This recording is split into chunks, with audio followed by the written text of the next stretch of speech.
Moving on to our next session. In order to improve the efficiency, effectiveness, and transparency of healthcare delivery in India, the National Digital Health Mission was launched on the 74th Independence Day of India under the Ayushman Bharat Pradhan Mantri Jan Arogya Yojana. Our next session is graced by Dr. Praveen Gedam Sir, IAS, Additional Chief Executive Officer and Mission Director, National Digital Health Mission, National Health Authority, New Delhi, as speaker on the topic Ayushman Bharat and National Digital Health Mission. Dr. Praveen Gedam is a senior Indian administrative officer and has a distinguished career in various leadership roles. Sir has spoken for the NHA's response to the COVID-19 pandemic in India in advocacy of farmers' access to healthcare for developing digital health services throughout India and enabling access to driving insurance for ride-sharing company works. Dr. Gedam has previously held the role of Transport Commissioner in the government of Maharashtra, in which he sought to reduce scams in consumer access to services at the Regional Transport Office. Sir also developed regional mining policies. Sir assisted in providing municipal services to the 2015 Kumbh Mela in Nashik. Dr. Gedam joined the IAS with the 2002 Maharashtra cohort. Welcome, sir. A gentle reminder to the delegates once again, you may pose your questions in the chat box and Sir would answer them later on. I take this opportunity to welcome Sir once again and request you to kindly commence with a much awaited session. Thanks to Symbiosis and the organizers team for inviting me for this very important webinar. And I shall be focusing mostly on National Digital Health Mission and Ayushman Bharat Pradhan Mantri Jan Arogya Yojana, the two schemes which I am in charge of. And I will start the presentation.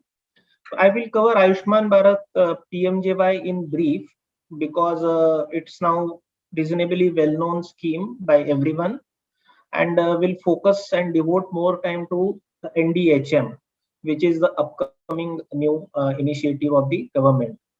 Ayushman Bharat is basically divided into two verticals. One is HWC, which is taken care of by the Ministry of Health, and it looks after preventive and primary health care, and it is delivered through government network of PHCs and subcenters, which are being upgraded as HWCs or Health and Wellness Centers.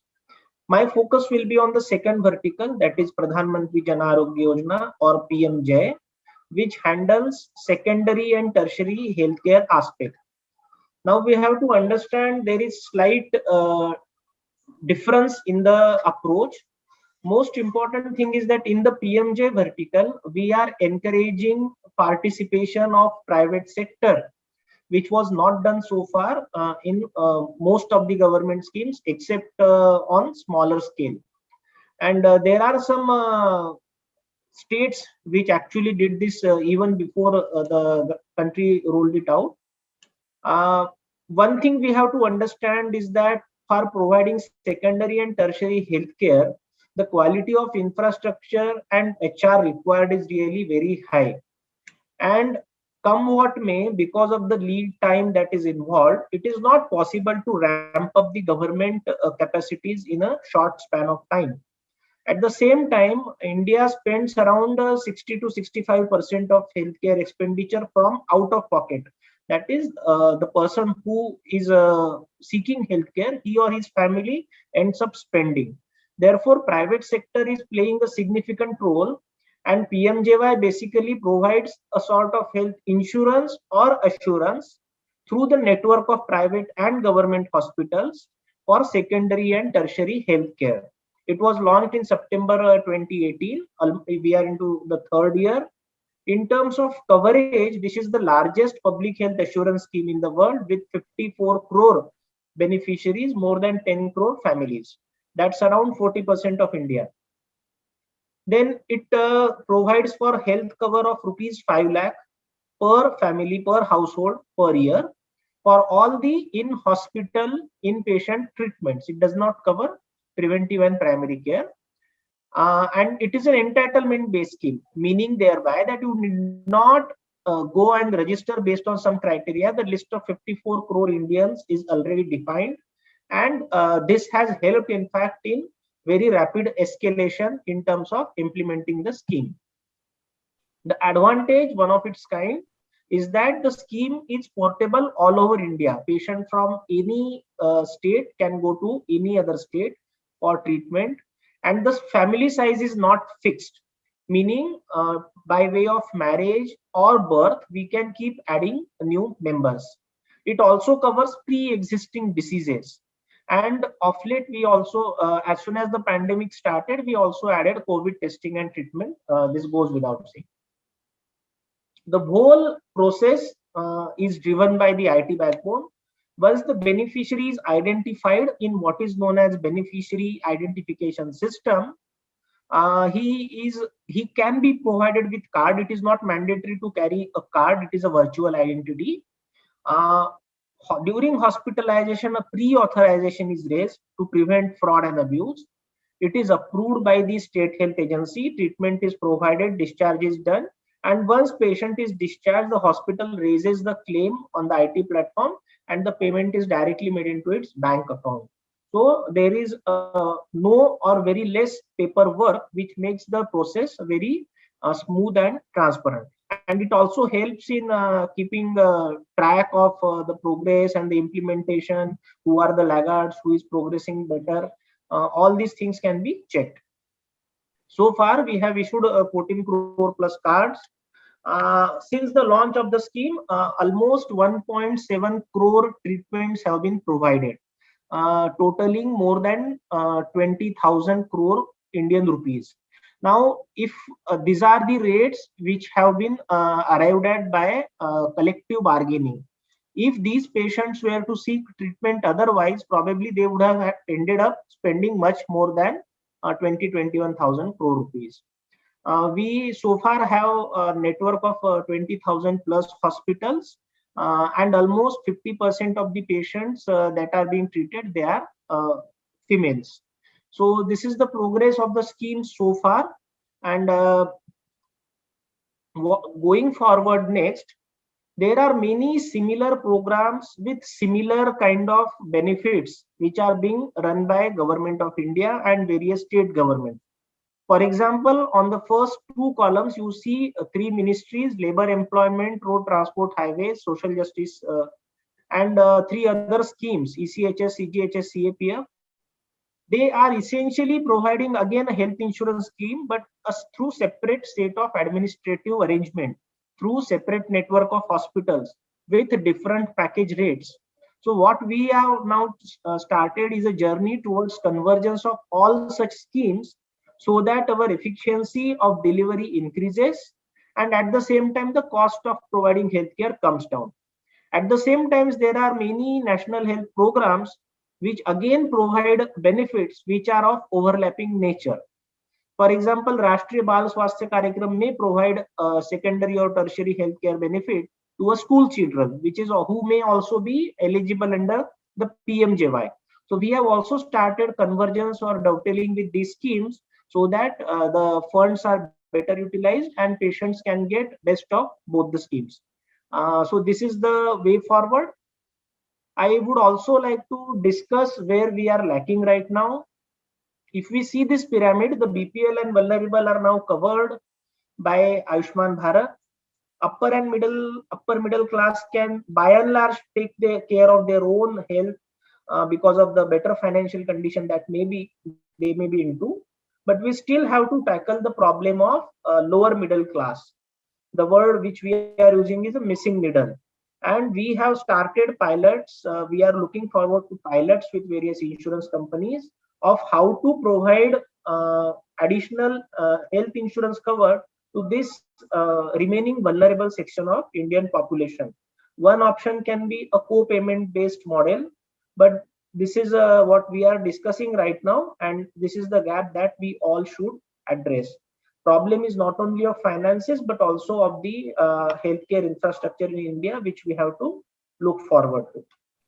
With this brief information about the PMJY, I will now shift towards the NDHM and will like to devote slightly more time here. This was announced during his Independence Day speech by the Honorable Prime Minister. If you remember, he said that we will be providing health ID to all Indian citizens. which will enable citizens to access and use the digital health technology. Now, there are certain basic principles based on which NDHM is being implemented, and all of them are enumerated in National Digital Health Blueprint, which is also available in the public domain. Basically, we intend to create a national digital health ecosystem which will support the provision of universal health coverage in efficient, accessible, inclusive, affordable, timely, and a safe manner, while taking care of security, confidentiality, and privacy. This is very important. The earlier speaker also spoke about it. And there are certain principles of technology based on which we are moving. The very important one is federated architecture. So we are looking forward to develop a system of systems, something like UPI. Without creating a whole new system, it will be just a network of all the systems which will be interlinked through common interoperable platform through open APIs. And we will have only few registries which will act as single source of truth. And this federated architecture will also ensure that the data will be stored in a more secure and decentralized manner. So the risk will be minimized. Another very important aspect is the participation is voluntary. We are not making it mandatory for everybody to have health ID. If he wants to have, good enough. If he doesn't want to have, it's okay. We'll explain in brief about what we are doing. On the left hand side, you can see three core building blocks. These are registries. The first one is registry of health ID. Each individual can get a unique health ID to which he can link various health records in various hospitals, so that one health ID can identify his records which are stored in different servers in different hospitals and pull them together to provide a longitudinal medical history. The second registry that we have developed and we are populating right now is a healthcare professionals registry. So we have started a registration of doctors in pilot union territories, and all the healthcare professionals who want to join will be onboarded here. That will take care of KYC or eKYC of these doctors, which will facilitate telemedicine, e-pharmacy, and such other modules. The third one is health facility registry, registry of hospitals, clinics, laboratories, and so on and so forth. This also we have started populating, and except these three or basic minimum core building blocks, the NDHM or the National Health Authority will not be sort of monopolizing other modules. We are encouraging other applications which we call reference applications, for them to come from private sector, other state governments. The exactly same model of UPI. For example, UPI is developed, and based on that, government came up with the BHIM. And then we have Google Pay, Paytm, and so many other apps which are using that platform. And the individuals or citizens who find whichever platform as most comfortable, they can start using that. The single source of truth is ensured by the left hand three registries. This is how it works. On the right hand side, we have information users. On the left hand side, we have information providers. Suppose you go to a hospital. On the right hand side, you can see a hospital and clinic, public health programs, and the doctor wants to see your medical records. So what he will do, he will get connected with the core building blocks. There is an electronic system which is known as consent manager. So he will request the consent manager, I want to see record of Mr. X, please provide me records of Mr. X. The message will go to Mr. X, and Mr. X will see, okay, Dr. Y wants to see my records. I have these 10 records. I am hereby giving consent for my 9 records. And he shares those 9 records. So it means the consent can be, consent is totally dependent on the data principal or the person to whom data belongs to. And then on the left hand side, the information provider, who are they? They are also hospitals or those who create health record. They will share the records with the doctor who has sought. He has sought access to 10 files. The patient agreed for 9. So 9 will be shared with the doctor, based on which treatment will be provided. And that's in brief how the ecosystem is going to work. In fact, we have successfully demonstrated this in a few union territories already. This gives a brief snapshot of how it works like. India is fortunate to have a very strong JAM Trinity, Jan Dhan Aadhaar Mobile, and Aadhaar is a unique kind of biometric database that probably only India has, which facilitates quick KYCs and authentications. We are looking forward to have registries. I already discussed the Health ID, HPR, FR, and so on and so forth. Health records will be there, and another layer of health insurance systems that will be there. And based on these layers, laboratories, doctors, hospitals, users such as patients, their relatives, they will use various user interfacing applications to get access to the data as per the consent and facilitate the healthcare. That's how the system is going to work. So very important, the citizen centricity and consent based sharing is very important. That's the key to this whole architecture. We are ensuring interoperability by promoting and nudging the system to move towards standardization. But we also understand the present problems of India, that it's not so easy to move from unstructured, unstandardized database to structured FHIR based database overnight. So we are going to use some time to move, and we want to promote innovation so that cheaper and better products comes into the field, which doctors and patients and hospital can use. As I said, we already started pilot, and so far we have generated 1.6 crore health IDs. Almost 3,000 plus doctors are registered, and almost 1,500 hospitals are on board. So that's the progress which we have done so far. So what is going to be the advantage of this system? The most important one will be at one place, you will have PHR or personal health record. It will be health record accessed from various servers from across various systems and made available at one place. So it is like a locker. If you see your DigiLocker, it has documents from various departments, something like that, but from various hospitals. Then we can use advanced tools such as AI for better diagnosis. There are CDS or clinical decision support systems. The insurance industry can benefit a lot. The claims, so getting onboarded, getting policy, hospitals getting onboarded and processing on claims can become faster. And at the same time, we can detect fraud and abuse in a better way. By using the data, particularly anonymized and aggregated data, we can track how the epidemic or pandemic situation is going to behave. And I need not explain the importance of this in the current circumstances. And going forward, it will also help preventive care and wellness.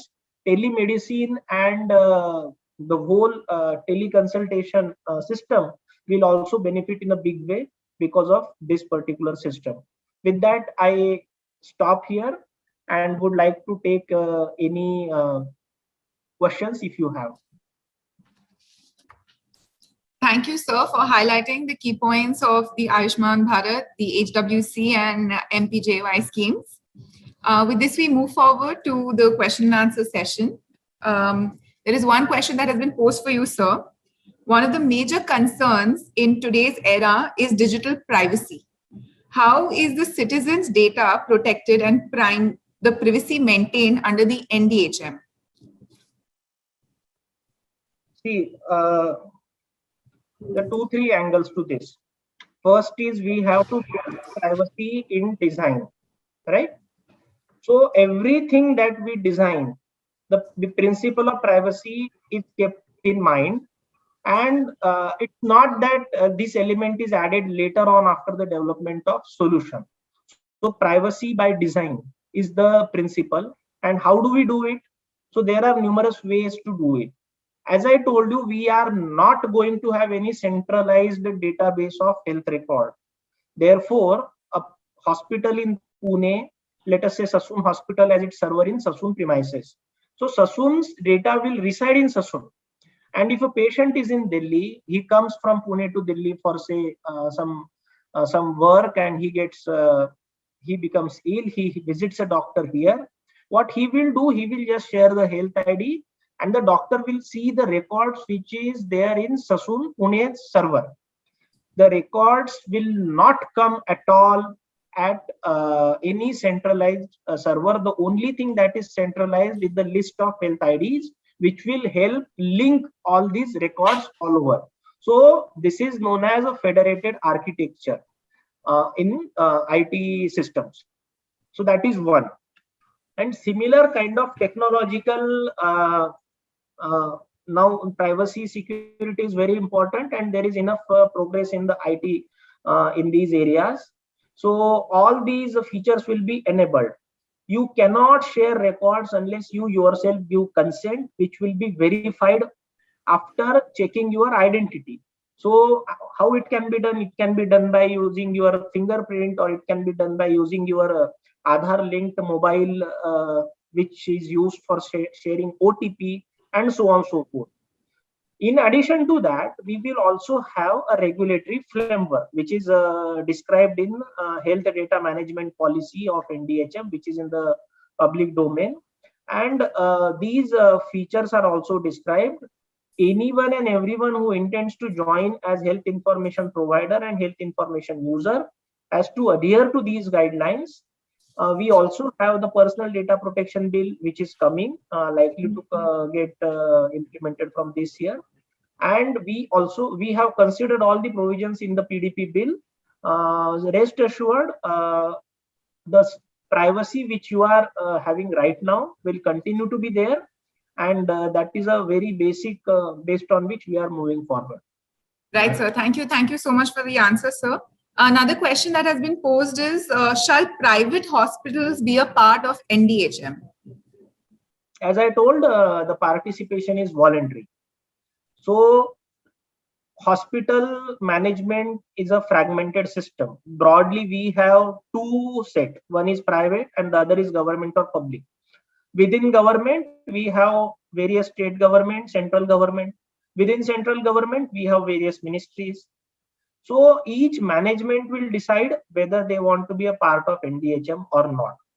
Central government has decided that it will be, and most of the state governments are also keen to join. It will be open for private hospital either to join or not to join. But this question is should I have an email ID? If you don't have an email ID, you will not be able to communicate with others who have email IDs, right?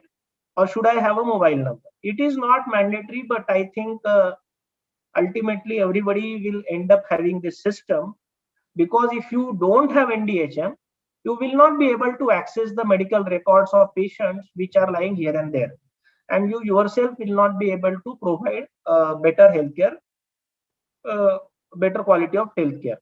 So therefore, it is not mandatory. We are expecting that most of them will join, and I am very happy to share that the interest shown by private sector is very high. And in the pilot areas, we already have hundreds of private players who have joined us. And in the sandbox also, we have hundreds of private players who have joined us. Right. Thank you, sir. There is another question that we have. Can a physician practicing alone in his clinic join this initiative? Absolutely, yes. So physician will be identified. He should just get himself registered on a health professional registry or a doctor's registry, and his clinic can be registered on a health facility registry. If there are more than one clinic, he can register all of them. And we are also providing facility of linking facility registry and professional registry, so that it becomes easier for the hospitals and doctors that with one registration they can be shown to be present at or they can get associated with more than one stakeholders. So he can use that, and he can use any of the solution which is available in the market, which we are expecting hundreds of them to come up. And the competition and the innovation will ensure that they will be available at reasonably cheaper cost. Thank you so much, sir. That means a lot. Thank you for answering all our questions. We have some more. We'll be posing them to you sometime soon. And we hope to see you in the future with us in person, hopefully. Thank you, sir. Thank you.